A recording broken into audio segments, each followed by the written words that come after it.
Selamat pagi teman-teman.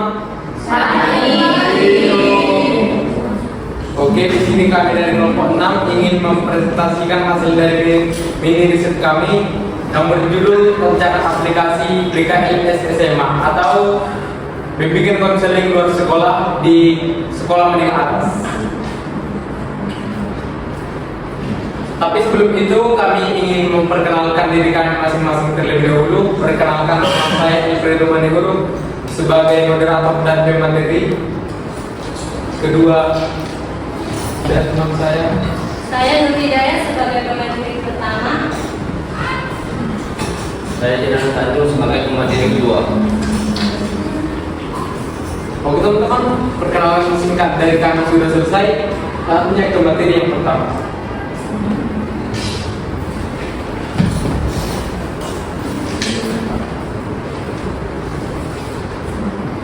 Baik, di sini ada syarat rancangan aplikasi bimbingan konseling sekolah untuk anak SMA adalah sebuah platform digital yang membantu anak SMA untuk menghadapi tantangan untuk mendapatkan dukungan dan bimbingan yang komprehensif di luar jam sekolah. Nah, adapun tujuan dari aplikasi ini adalah untuk membantu anak SMA dalam menghadapi tantangan akademik, sosial, dan emosional dan kesadaran diri dan keterampilan hidup yang lebih penting lagi. Nah, aplikasi ini menyediakan akses ke konselor atau mentor untuk yang lebih terlatih atau berpengalaman, supaya anak SMA dapat berkomunikasi supaya anak SMA terbantu untuk supaya anak SMA dapat dibantu untuk menyelesaikan masalah mereka. Baik, di sini ada abstrak rancangan aplikasi bimbingan konseling di luar sekolah untuk anak SMA adalah sebuah platform digital yang membantu anak SMA mendapatkan dukungan dan bimbingan yang komprehensif di luar jam sekolah. Nah, aplikasi ini bertujuan untuk menghadapi tantangan akademik, sosial, dan emosional atau kesadaran diri dan keterampilan hidup yang lebih penting lagi. Nah, aplikasi ini menyediakan akses ke konselor atau mentor yang terlatih atau berpengalaman untuk membantu anak SMA dalam menghadapi masalah yang mereka hadapi melalui fitur-fitur seperti chat online, video call, atau forum diskusi. Supaya anak SMA itu dapat berkomunikasi kepada konselor atau mentor secara efektif dan mendapatkan dukungan yang mereka butuhkan di luar jam sekolah. Selanjutnya ada latar belakang rancangan aplikasi bimbingan konseling di luar sekolah untuk anak SMA berawal dari kesadaran bahwa anak SMA itu membutuhkan dukungan dan bimbingan yang komprehensif untuk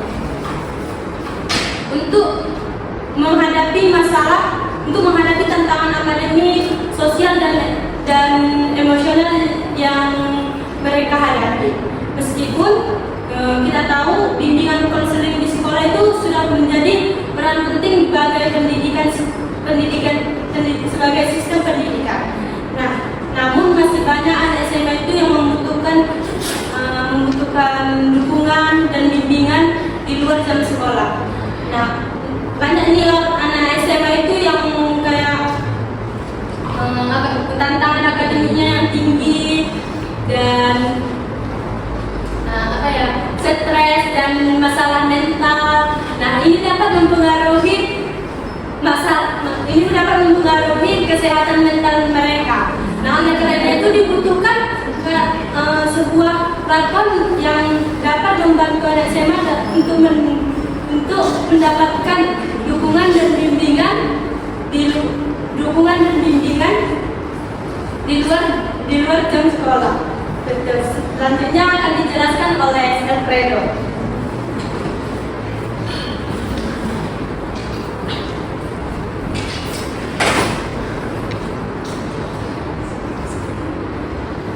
Yang selanjutnya ada tujuan aplikasinya. Yang pertama itu membantu anak SMA mendapatkan dukungan dan bimbingan yang komprehensif di luar jam sekolah untuk menghadapi tantangan akademik, sosial, dan emosional. Seperti yang dijelaskan oleh teman kita tadi, bahwa sebenarnya tujuan aplikasi ini diciptakan adalah untuk membantu anak SMA mendapatkan dukungan bimbingan yang komprehensif, yang lebih baik lagi, yang memenuhi seluruh kebutuhan dari klien untuk kepesannya masing-masing. Yang kedua ada meningkatkan kesadaran diri dan keterampilan hidup anak SMA seperti manajemen stres, komunikasi efektif, dan pengambilan keputusan. Nah, yang meningkatkan kesadaran diri dan keterampilan hidup anak SMA. Kesadaran diri ini penting untuk konselor, untuk klien-klien yang mempunyai kelainan atau kebiasaan yang buruk, misalnya membuli, itu dapat dikonselor juga oleh guru BK sekolah menengah atas. Dan juga seperti manajemen stres. Manajemen stres ini untuk klien-klien atau anak SMA yang memiliki stres yang tinggi atau tingkat emosional yang tinggi dan dipengaruhi oleh rendah tingginya tingkat psikologis mereka. Yang selanjutnya ada komunikasi efektif. Komunikasi efektif ini adalah kekurangan seorang siswa untuk berkomunikasi atau mengungkapkan isi perasaannya ketika dikonseling oleh guru BK secara tetap langsung. Makanya diciptakan aplikasi ini agar bisa berkomunikasi lewat jalur online. Dan selanjutnya ada tujuan untuk membantu anak SMA mengembangkan potensi mereka secara maksimal dalam mencapai tujuan mereka. Ini berkaitan dengan konseling karir, teman-teman. Jika dia sudah tamat, dia sudah lulus ujian, biasanya kan tidak sekolah. Nah, di situ dia bisa melakukan bimbingan karir tanpa harus ke sekolah, tapi melalui jalur ini atau jalur online. Dan selanjutnya ada meningkatkan kualitas hidup anak SMA dengan memberikan mereka akses ke dukungan bimbingan yang mereka butuhkan. Nah, ini juga sama seperti bimbingan karir, tetapi ini lebih yang mereka butuhkan saat itu. Apakah mereka ingin memilih bakat atau mereka memilih hobinya untuk dikembangkan ke karir. Dan selanjutnya ada membantu anak SMA menjadi lebih percaya diri, mandiri, siap menghadapi tantangan masa depan. Ini juga sama seperti masuk ke dalam konseling karir, penjelasannya seperti yang tadi berikut. Yang selanjutnya menjamin privasi dan kenyamanan siswa, menyediakan materi pengembangan diri secara interaktif. Nah, aplikasi ini menyediakan materi yang beragam. Ada layanan konseling individu, ada layanan konseling individu, kelompok, dan macam-macam lainnya. Lainnya nanti akan dibahas di aplikasinya. Dan selanjutnya ada jenis penelitian akan dijelaskan oleh teman saya.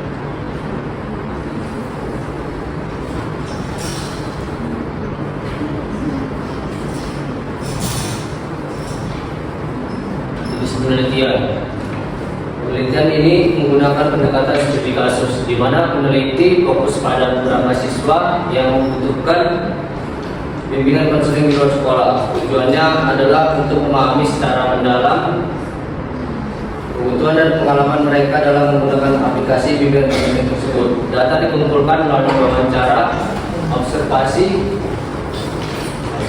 dan analisis dokumen untuk mendapatkan gambaran yang jelas tentang kebutuhan dan pengalaman siswa. Teknik kumpulan datanya yaitu untuk mengumpulkan data yang relevan. Peneliti menggunakan beberapa teknik, termasuk wawancara mendalam dengan siswa SMA yang menjadi saksi penelitian. Wawancara ini bisa dilakukan dengan telepon ataupun video call dengan tujuan memahami dengan tujuan memahami kebutuhan, pengalaman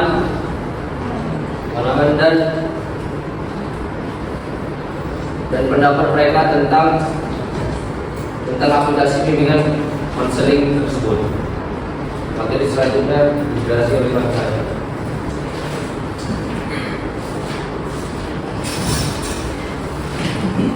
Oke, disinilah puncaknya teman-teman. Ini temuan utama kami berdasarkan riset kami di sekolah SMA Parodian 2. Rumusan masalah yang pertama itu adalah jadwal sekolah yang padat menyulitkan pengaturan sesi tatap muka antar siswa dan guru BK. Inilah yang hasil dari wawancara kami dengan guru BK, makanya kami berinisiatif untuk membuat rancangan aplikasi ini untuk mengurangi tingkat jadwal yang sangat padat yang menyulitkan pengaturan sesi tatap muka antara siswa dan guru BK. Yang kedua, kesulitannya yang diperoleh oleh guru BK itu adalah guru BK memiliki waktu yang terbatas di sekolah untuk layanan konseling terhadap siswa SMA. Di SMA Parodian 2 teman-teman hanya ada satu guru konselor atau guru BK yang melayani sekitar 1000 siswa. Padahal kan bagaimana jika 2 atau 3 siswa atau lebih lah dikatakan dengan konseling kelompok, lebih dari itu mereka secara bersama-sama ingin berkonseling kepada guru itu. Makanya kami menyiapkan rancangan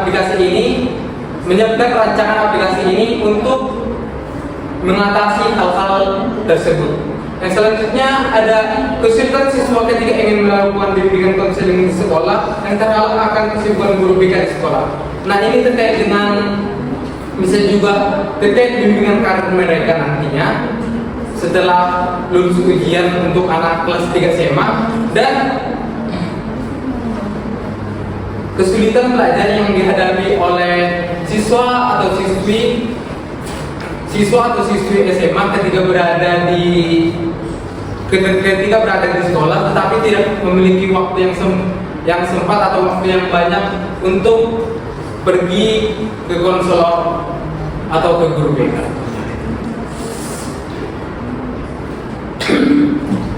Inilah dia rencana aplikasinya teman-teman. Yang pertama itu tahap pertamanya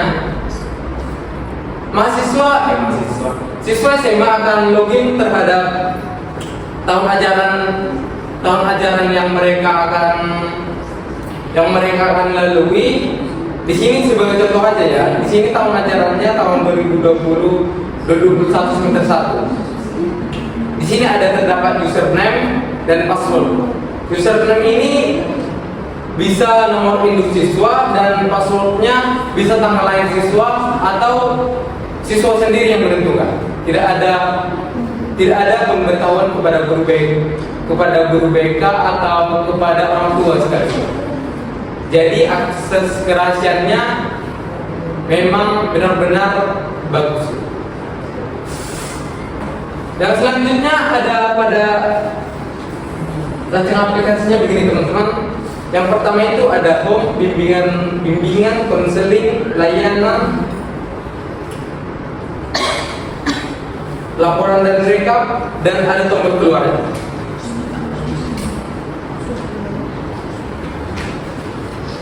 Nah, di sini ada tanggal hadir atau jam ketika siswa itu konseling, ada jam pulangnya, ditentukan jadwalnya. Yang kedua ada rekam hadirnya atau absennya. Ini melalui Google Form yang akan diisi tetapi dimasukkan ke dalam aplikasi ini. Dan selanjutnya ada jumlah pengajar atau guru BK yang mengajar pada konseling tersebut. Yang selanjutnya ada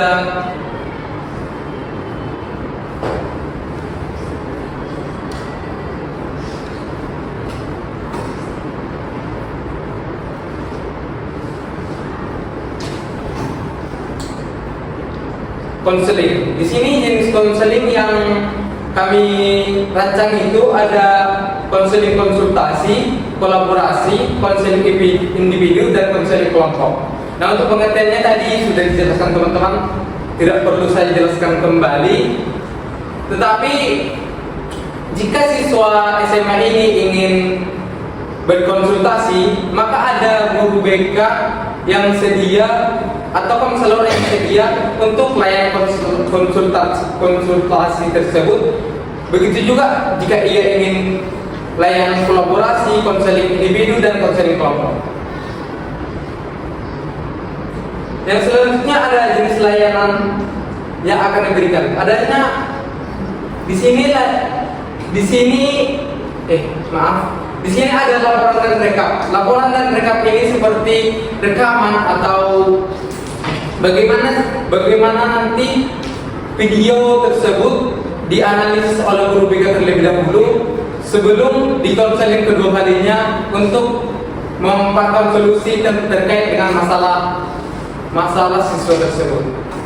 Di sini ada rekap persiswa, ada rekap bimbingan, rekap konseling, dan rekap layanan. Rekap persiswa ini seperti bagaimana siswa tersebut, bagaimana analisis datanya, bagaimana daftar cek masalah terlebih dahulu.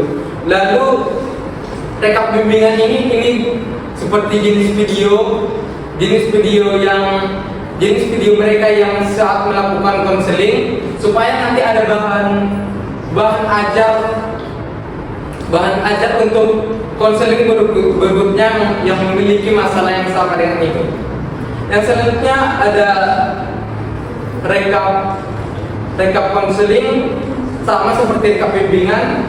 Yang selanjutnya ada rekap layanan. Rekap layanan ini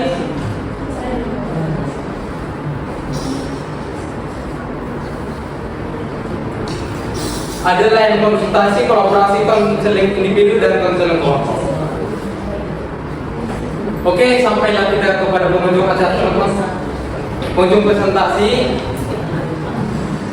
Kesimpulan dari rancangan aplikasi bimbingan konseling luar sekolah ini untuk anak SMA adalah bahwa aplikasi ini dapat menjadi alat yang efektif untuk membantu anak SMA menghadapi tantangan akademik, sosial, dan emosional di luar jam sekolah dengan menyediakan akses ke konselor atau mentor yang terlatih dan berpengalaman. Aplikasi ini dapat membantu anak SMA mendapat dukungan dan bimbingan yang mereka butuhkan untuk mengembangkan potensi mereka secara maksimal.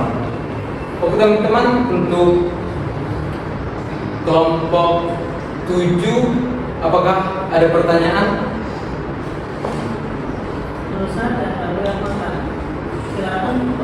Silakan kelompok 7 untuk memberikan pertanyaan.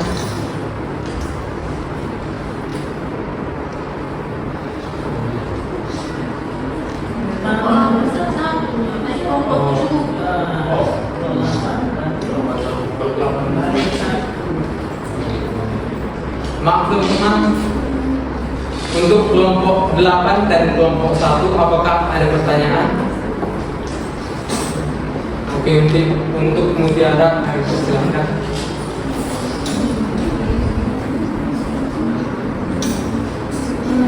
Tadi kan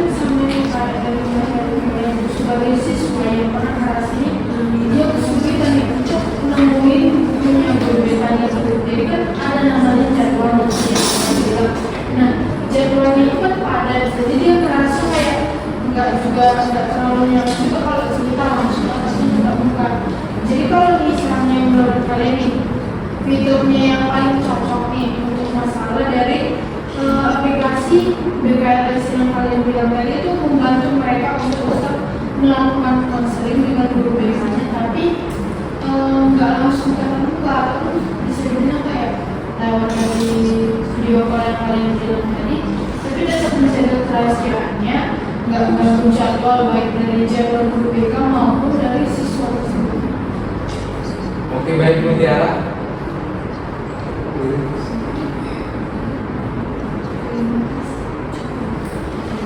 Terima kasih untuk Mutiara. Mungkin jawaban dari Mutiara akan dijawab oleh Profesor. Ada beberapa fitur utama dari aplikasi BKLS ini. Yang pertama itu konseling online. Konseling online ini bisa melalui chat, voice call, dan video call. Yang kedua itu bisa dari tes kepribadian, minat dan gaya belajar. Dan yang ketiga itu bisa melalui kotak saran. Apakah jawabannya bisa diterima?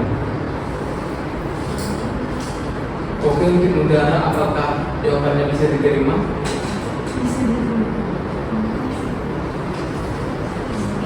Oke teman-teman, untuk kelompok 1 berarti ya. Apa ada pertanyaan?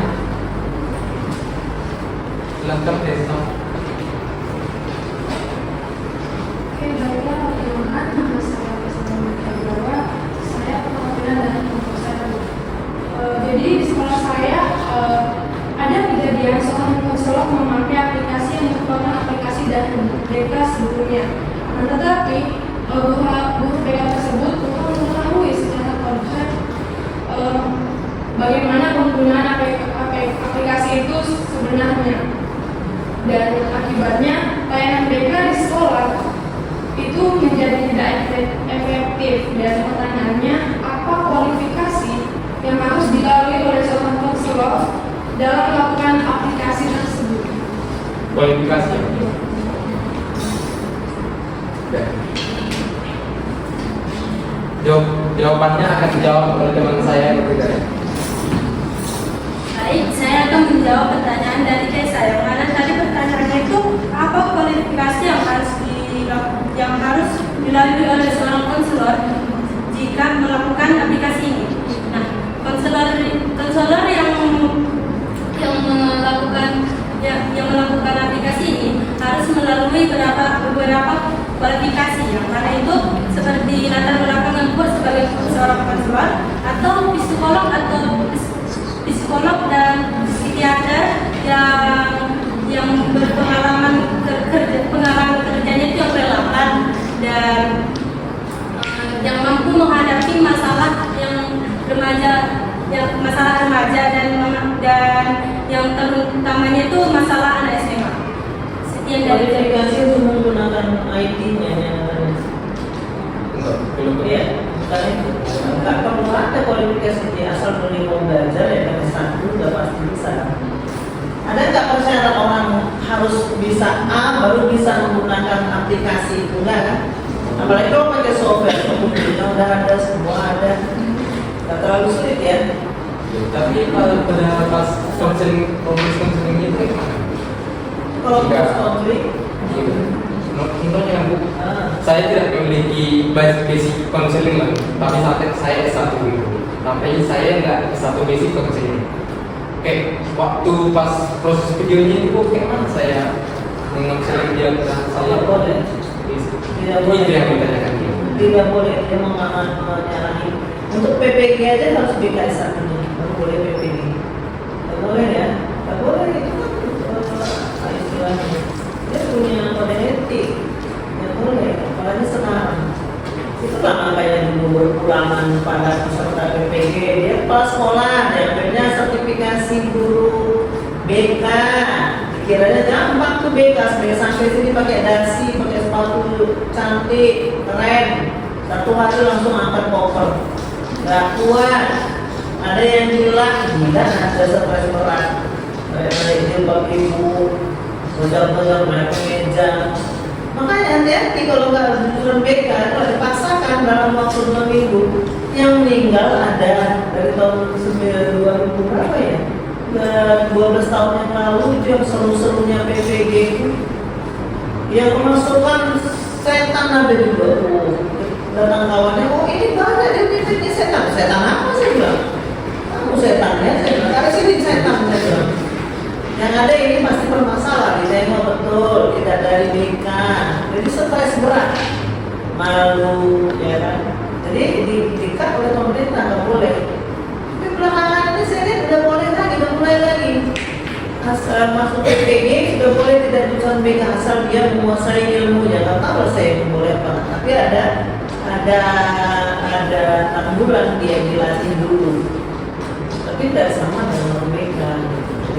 Jadi nggak boleh dirambah sama seperti kalian kalau merambah pekerjaan dokter. Sebenarnya kalau anak demam tahu obatnya nggak gampang kali kan. Paracetamol. Tapi karena udah tahu paracetamol, tahu kalau pusing, tahu kalau dia muntah, boleh bikin plakat. Dokter umum kamu bikin. Habis 3 hari tangan nggak boleh. Walaupun obatnya itu juga dan kita tahu. Sama kayak konselor tadi nggak boleh. Ya, itu melanggar kode etik, tidak boleh. Harus S1 BK. Oke, terima kasih silakan. Terima kasih untuk penjelasan Ibu dan terima kasih untuk Ini prinsip ya, sebelumnya ibu menjelaskan. Nanti yang jelaskan. Oke. Menambah jelas. Oke, yang untuk pertanyaan selanjutnya apakah ada teman-teman yang Iya, sudah untuk hari ini kan banyak diskusi. Empat untuk terima kasih. Oke, terima kasih untuk perhatian teman-teman dan penjelasan dari Dicani sama pembantu. Sekian hasil presentasi kami, terima kasih.